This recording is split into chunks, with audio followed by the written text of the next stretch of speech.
Kalau kita melihat berita Jumat Agung, ini menggambarkan putihnya kasih, lembutnya cinta dalam merahnya perjuangan.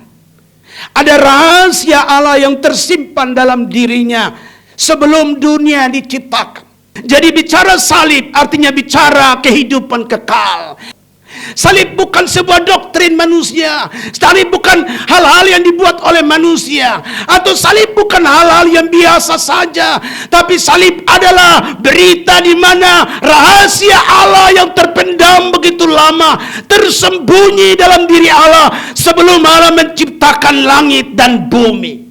Saya mau beritahu kepada kita pada pagi hari ini bahwa hal tentang hidup dan mati sudah dipikirkan oleh Allah. Semua yang terjadi dalam alam semesta ini ada dalam rencana Tuhan.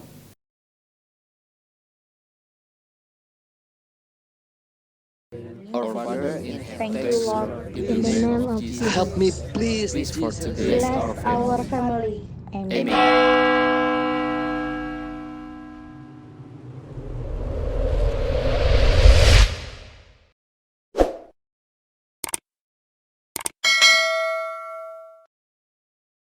Haleluya, haleluya.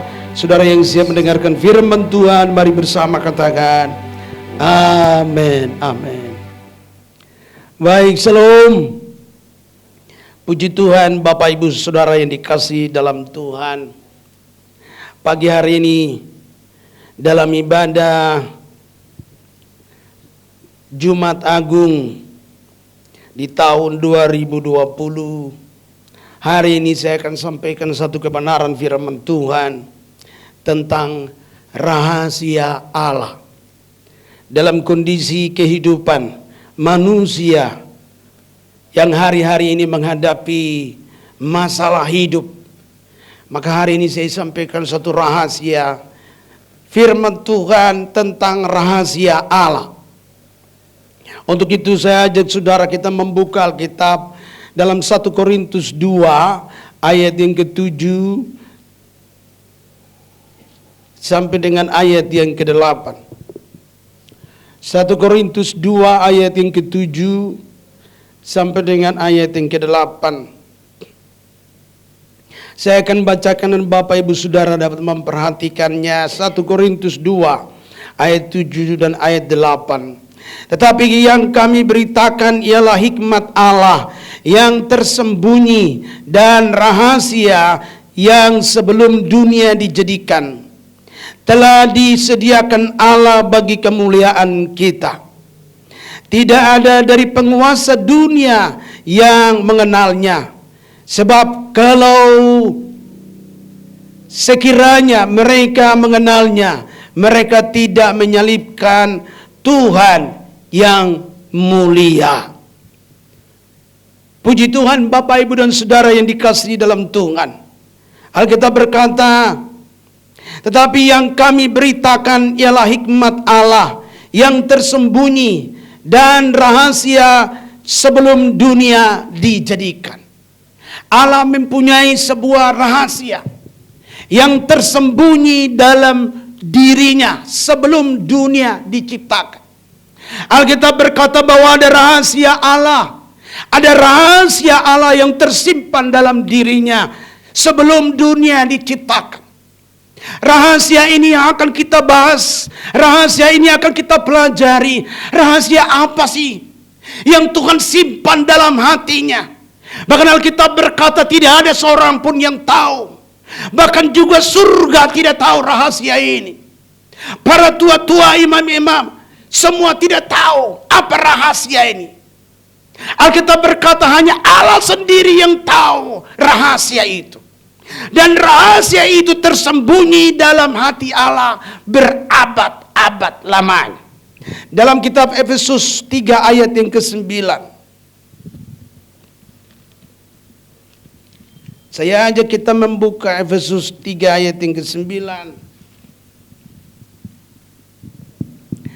Efesus 3 ayat yang ke-9. Dan untuk menyatakan apa isinya tugas penyelenggaraan rahasia yang telah berabad-abad tersembunyi dalam Allah yang menciptakan segala sesuatu. Alkitab dengan jelas berkata bahwa ada rahasia Allah yang tersembunyi berabad-abad lamanya dalam hati Allah sendiri. Jadi Allah pencipta langit dan bumi, Tuhan pencipta langit dan bumi mempunyai rahasia yang terpendam, yang tersembunyi berabad-abad lamanya. Dalam dirinya ada sebuah rahasia. Dan rahasia itu, saudara, ternyata Alkitab juga berkata bahwa rahasia itu adalah tentang Kristus. Kolose 2 ayat yang kedua.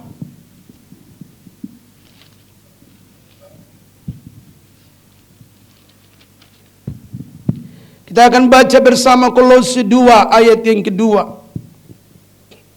Supaya hati mereka terhibur dan mereka bersatu dalam kasih, sehingga mereka memperoleh segala kekayaan dan keyakinan, pengertian dan mengenal rahasia Allah, yaitu Kristus. Rahasia Allah yang tersembunyi dalam diri Allah ternyata kita temukan dalam kitab Kolose. Dikatakan di situ bahwa rahasianya adalah tentang Kristus, tentang Yesus, di mana Allah akan turun menjadi manusia, lahir dari kandungan Maria dan mati di salib, bangkit dan naik ke sorga. Ini sebuah rahasia yang tersembunyi di hati Allah. Jadi kita melihat di sini bahwa salib bukanlah sebuah rancangan manusia biasa. Salib bukan sebuah doktrin manusia. Salib bukan hal-hal yang dibuat oleh manusia. Atau salib bukan hal-hal yang biasa saja. Tapi salib adalah berita di mana rahasia Allah yang terpendam begitu lama, tersembunyi dalam diri Allah sebelum Allah menciptakan langit dan bumi. Sebelum langit dan bumi ini ada, sudah ada rahasia tentang salib. Salib bukan baru muncul, tapi salib sudah ada tersembunyi di hati Tuhan. Salib sudah ada di hati Tuhan. Sebelum alam raya, sebelum bulan dan bintang, bumi diciptakan, segala sesuatu diciptakan. Tuhan sudah punya rahasia. Tuhan sudah memiliki rahasia yang tersembunyi di hatinya, yaitu salib, yaitu Kristus, di mana bahwa Allah sendiri harus datang ke dalam dunia, mengambil rupa seorang manusia, menjadi manusia, mati di salib untuk menanggung dosa dunia, lalu naik ke surga. Dan dia akan datang kembali untuk menjemput orang yang percaya. Inilah rahasia daripada Tuhan. Inilah rahasia daripada Allah. Bahwa dia sudah merancangkan satu kehidupan.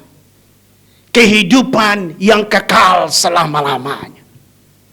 Hari-hari ini kita melihat seluruh dunia sedang digoncang dengan masalah kehidupan. Seluruh dunia sedang digoncang dengan masalah kematian dan kehidupan. Pilih kematian atau pilih kehidupan. Sekarang ada iklan-iklan. Kemarin ada yang kirim kepada saya.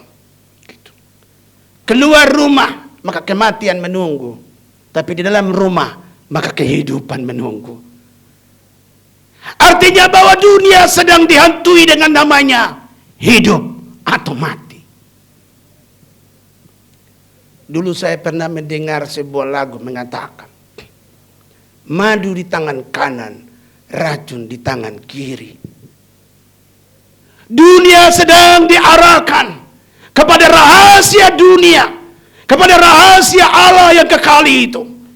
Mau tidak mau kita sedang dibawa menuju kepada kekekalan, kepada rencana Tuhan. Semua yang terjadi dalam alam semesta ini ada dalam rencana Tuhan. Ada dalam rahasia Tuhan. Kita tidak tahu setelah ini corona apa lagi akan terjadi. Tapi kitab Wahyu sudah menubuatkan bulan akan menjadi darah, bintang-bintang akan berguguran. Dunia sedang menuju kepada satu kehidupan. Dunia sedang menuju kepada satu masalah besar di depan. Tetapi Allah sudah merancangkan kehidupan yang kekal selama-lamanya. Sebelum dunia diciptakan, sebelum alam raya diciptakan, Allah sudah menciptakan, Allah sudah merancangkan kehidupan yang kekal. Jadi saya mau beritahu kepada kita manusia yang ada dalam dunia ini, bahwa bicara kehidupan, bicara kematian, sudah dipikirkan oleh Tuhan pencipta langit dan bumi. Bukan baru saja dia pikir, tetapi sudah dia pikir sebelum dunia diciptakan. Sebelum dunia ini ada, dia sudah pikirkan tentang hidup dan mati. Dan kehidupan yang dipikirkan oleh Tuhan bukan kehidupan biasa-biasa, bukan kesembuhan biasa-biasa, bukan pemulihan biasa-biasa, tapi yang sudah dipikirkan oleh Tuhan pencipta langit dan bumi. Dia mau supaya manusia hidup kekal bersama dia dalam kerajaan surga. Itulah rahasia Tuhan, itulah rencana Tuhan mula-mula. Maka itu saudara, dunia ini memang lagi digoncang.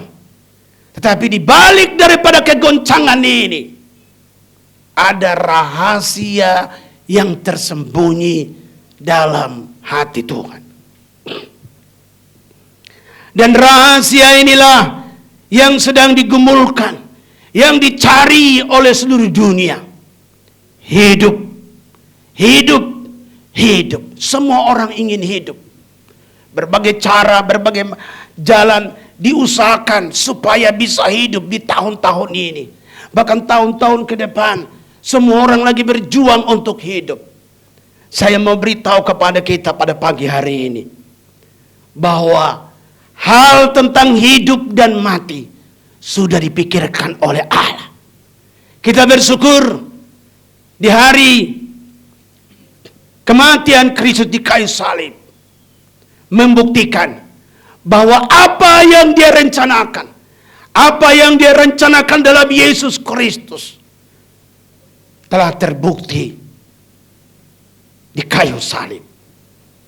Jadi yang pertama saudara, bahwa ada rahasia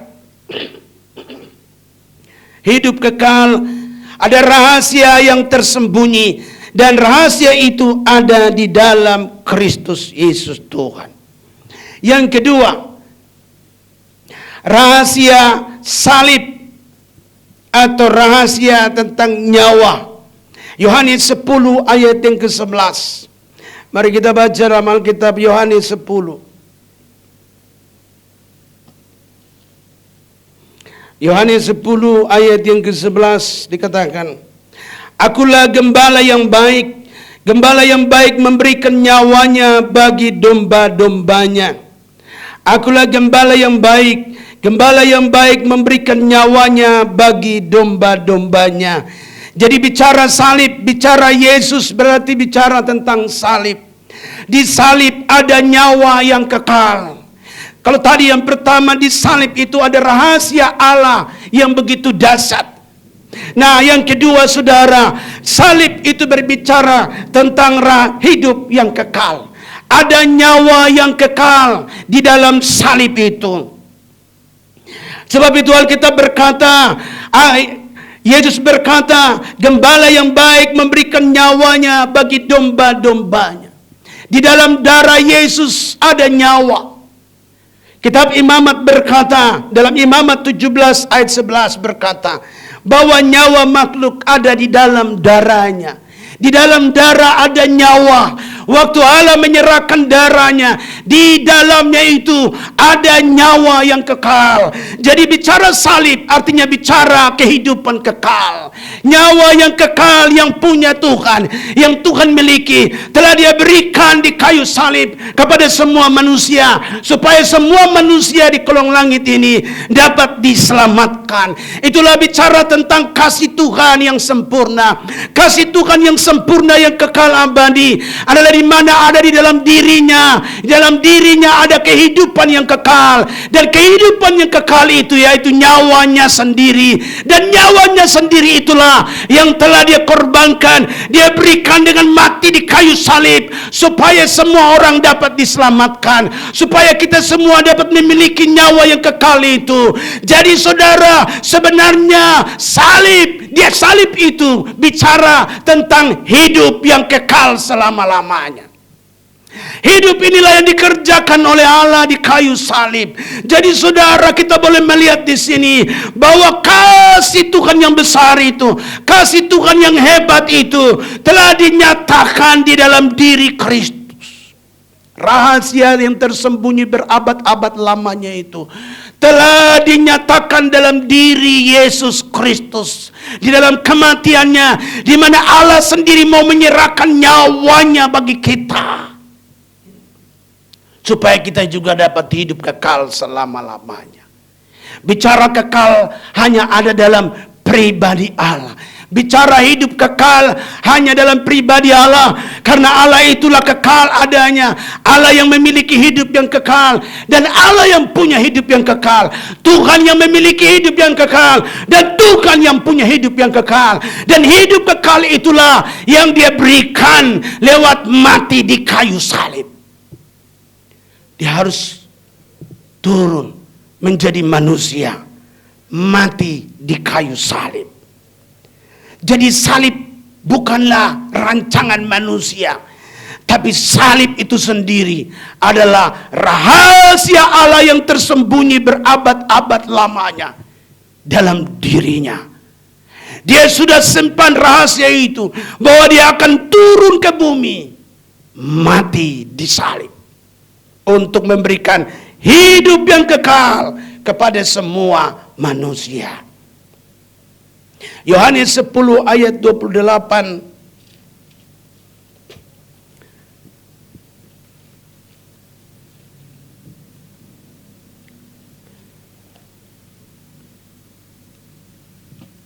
Yohanes 10 ayat yang ke-28. Dan aku memberikan hidup yang kekal kepada mereka, dan mereka pasti tidak akan binasa sampai selama-lamanya. Dan seorang pun tidak akan merebut mereka dari tanganku. Yesus berkata di sini, dan aku memberikan hidup yang kekal kepada mereka, dan mereka pasti tidak akan binasa sampai selama-lamanya. Dan seorang pun tidak akan merebut mereka dari tanganku.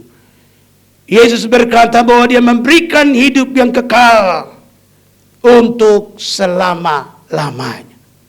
Luar biasa. Hidup yang kekal hanya ada di dalam Yesus Kristus. Yesus Kristus itulah Allah yang turun menjadi manusia. Yesus Kristus itulah Allah pencipta langit dan bumi. Yesus Kristus itulah yang mengetahui segala sesuatu yang ada di dunia ini. Telah turun menjadi manusia, mati di salib, memberikan nyawanya bagi domba-dombanya, memberikan nyawanya bagi orang yang percaya, memberikan nyawanya bagi dunia ini, supaya dunia tidak ketakutan lagi, supaya dunia diselamatkan. Untuk itu pagi hari ini saya akan beritahukan kepada kita bahwa milikilah satu kepastian dalam hidupmu, bahwa engkau telah memiliki Yesus.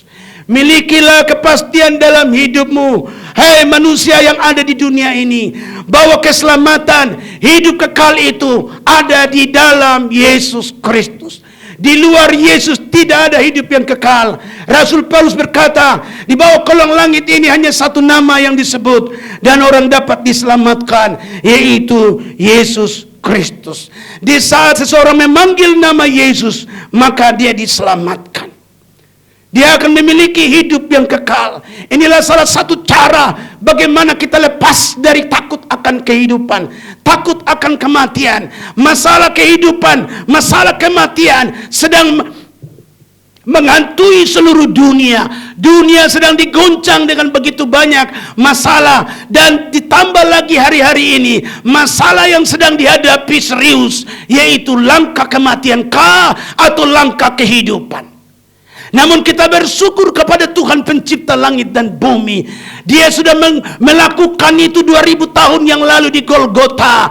Di Golgota dia sudah menciptakan itu, yaitu kehidupan yang kekal selama-lamanya. Dunia tidak sanggup memberikan hidup yang kekal. Ilmu pengetahuan tidak sanggup memberikan kehidupan yang kekal. Segala kehebatan manusia, segala kemampuan manusia tidak bisa memberikan hidup yang kekal. Tetapi hidup yang kekal itu sudah dipikirkan oleh Allah pencipta langit dan bumi, dan sudah dikaryakan itu 2000 tahun yang lalu di Bukit Golgota, supaya orang yang percaya maka diselamatkan. Kita cuma diminta untuk percaya kepada Yesus, maka kita diselamatkan. Markus 16 ayat yang ke-15. Markus 16 ayat yang ke-15.